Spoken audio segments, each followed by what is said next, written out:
Hey everyone, welcome to this week's bonus episode. This show includes a continuation of my conversation with Terrell Starr, the host of the Black Diplomats podcast. We discuss the recent Lloyd Austin non-scandal hospitalization scandal and compare it to Hillary Clinton's non-scandal email scandal on how the media and Republicans love to dehumanize and terrorize women and non-white people. You could hear that later in this episode. To listen to the full episode, make sure to subscribe to the show at the Truth Teller level and higher on Patreon at patreon.com/gaslit. That's patreon.com/gaslit. Now, thank you to everyone who attended the Gaslit Nation social media workshop with Rachel Brody. That was such a fun time. Thank you to everyone who made it. And that was the workshop for people who, like me, hate social media and miss old Twitter. We're very excited to share that recording with you. You know, it's been a big blow losing Twitter, but we refuse to be defeated. We're dusting ourselves off, regrouping, and coming back stronger than ever. If you missed that workshop, we're going to share the recording as an upcoming bonus episode in early February. So, to our Patreon subscribers at the Truth Teller level and higher, look out for that recording in early February. It's one you do not want to miss. And in that spirit, we now have 2 exciting features added to Patreon. This is incredibly important and useful, so please pay attention to how these new features will help you. Number 1, we now have the community chat feature open, which means you can chat back and forth with other listeners and with me when I pop in. Why is this important and useful? Private chat groups are how we grow our movement to protect democracy. I owe everything to private chat groups. That's where the magic happens.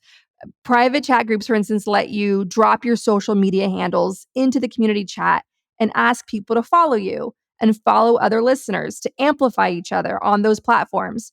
You can drop a social media post and ask people to amplify it if they're on that platform. And if the topic is in the spirit of saving democracy, you can share articles and videos that you find helpful, and you can get to know other listeners. The only requirement, of course, is that we keep it civil. It's a very tense time. A lot of people are grieving, including dealing with the collective grief of the world being full of so much pain and conflict. So be gentle with each other and yourselves. If there's a disagreement, take a break, step away, and come back to the chat when you've had time to let cooler heads prevail. That's the secret sauce of mastering group chats. One thing to be aware of, there are, of course, members of our community who love Biden. They genuinely love him. And there are members of our community who are going to have to hold their noses to vote for him. So respect our differences and understand we're all here to carry each other through one of the most consequential years of our lives. So join the Gaslit Nation community chat with the intention of peace and being loving to yourself and others. We're going to start with one big chat group, and maybe we'll see how it goes, add additional groups based on interests or location. We can figure it out. Let's just see how things go. The second exciting feature that's now active is the resource to get us through these times. It's the pinned post of book recommendations from our listeners. As I've said on this show many times, the war is in our mind. They're trying to intentionally demoralize us. That's what the loss of Twitter, the destruction of Twitter is all about.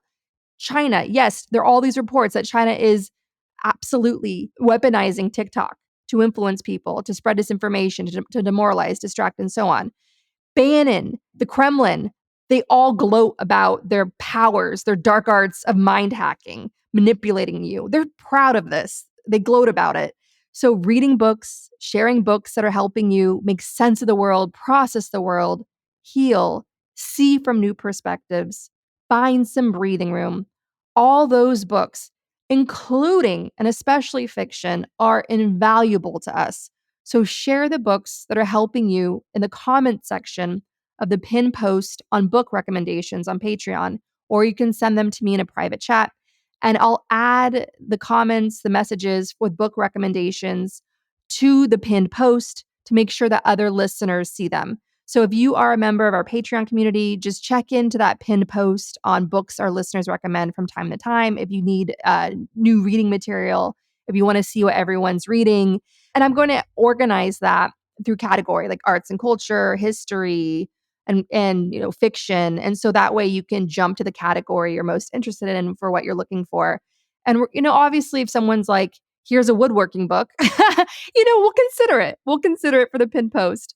Oh, fun fact, Orwell was really into woodworking. And if you watch Mr. Jones in those opening clips where you see like wood shavings and carved animal figurines, that was based on my trip to the Orwell archives at University College London the day after Brexit to visit the Orwell archives and reading about in personal correspondence and so on about how much Orwell loved woodworking as a hobby. So that's why you see those little carved animals and wood shavings in the very opening scenes of Mr. Jones, where we show Orwell.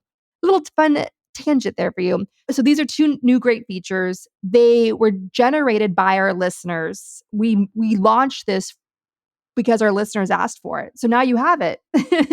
And enjoy and let us know if you have any other ideas on how we can better help each other through this year, build our community, raise our voices up, and win the long war against these fascists and contain their evil. Put them back in the box where they belong, just like in Ghostbusters.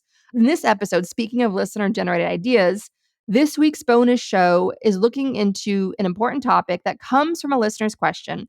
We're going to be looking at the economies of the Civil War, then and now, and why that matters. This topic was inspired by a listener named Laura. Here is her question.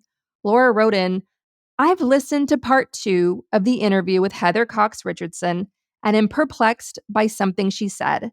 She said that at the time of the Civil War began in the United States, the South had all the money.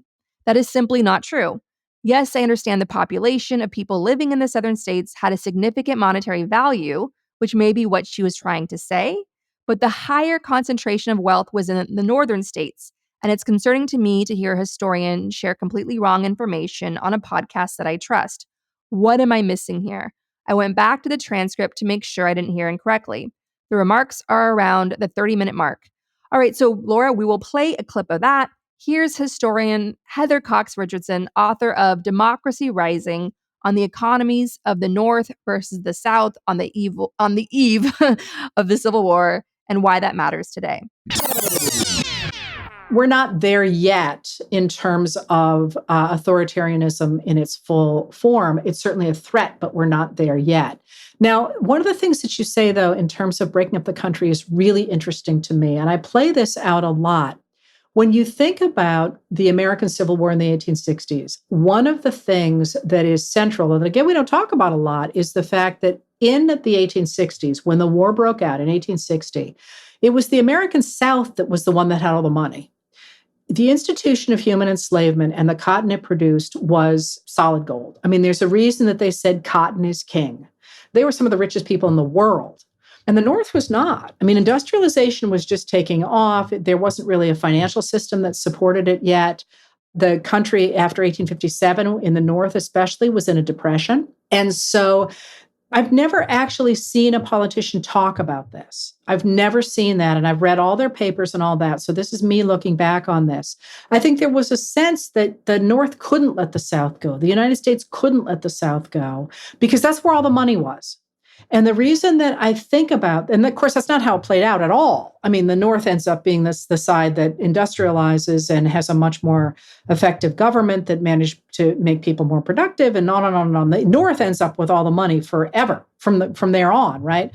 But in the moment we're in now, those states that are talking about dissolving the Union are the ones that are reliant on the Democratic dominated states to survive. So Laura, I greatly admire Heather, and I think she's a total sweetheart. We had a lovely chat before and after we started recording. She made a lot of time for me on the day of our book launch. She was very generous with her time and expertise, and I hope to have her on again for her to clarify this point. I looked into her comments on the economies of the North and the South on the eve of the Civil War, And it seemed to be very true that the South was an economic powerhouse and that the North was really just getting started, not getting started, but was on the eve of a major breakthrough in its growing industrialization, an industrialization that was sped up due to the war. And it's true that there was an economic depression, and that economic depression inflamed racial tensions in the North.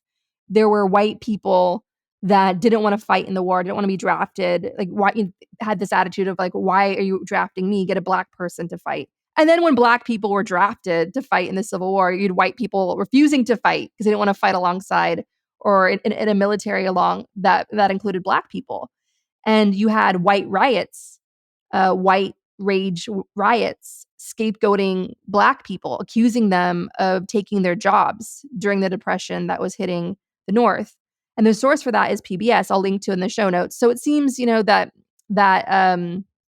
Heather's not too far off, but if you have sources that you want to share, and of course, I hope to have her on again soon so we can get her to speak more to your point and just sort of add more context to her original answer. Like any country at war, the North had to quickly industrialize to make the weapons they needed to win the war. Industrialization had already started before the war, but it rapidly sped up, and that turned the North into a greater, more resilient economic powerhouse. Meanwhile, the South became economically devastated with the loss of its slavery based economy, having put all its eggs in that evil basket. What's interesting to Heather's point, the South on the eve of the Civil War thought it had the economic power to win the war, given that the price of cotton was at an all time high and they sold to Europe. The South thought their strong trade partnerships in Europe would come in handy to sustain their war effort. And some European countries did help indirectly, but largely the South was on its own. The Confederacy, for instance, was never recognized by European powers due to slavery effectively being banned across Europe. So while at the start of the war, the South was a global powerhouse thanks to cotton being king, their wealth was tied up in slavery, so free labor. Their trade partners at the time were increasingly anti slavery. So the South's great wealth was really a mirage since it was mostly tied up in slavery, which of course collapsed with the war, whereas the North's economy was far more innovative and resilient and expanding. There's a great summary of this that I'll link to in the show notes provided by the U.S. Parks Department from the book, The Civil War Remembered, published by the National Park Service and Eastern National.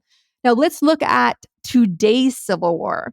A 2007 study by Columbia University found that rich people and poor people in so-called blue states tend to both vote Democratic, whereas in red states, mostly only rich people vote Republican.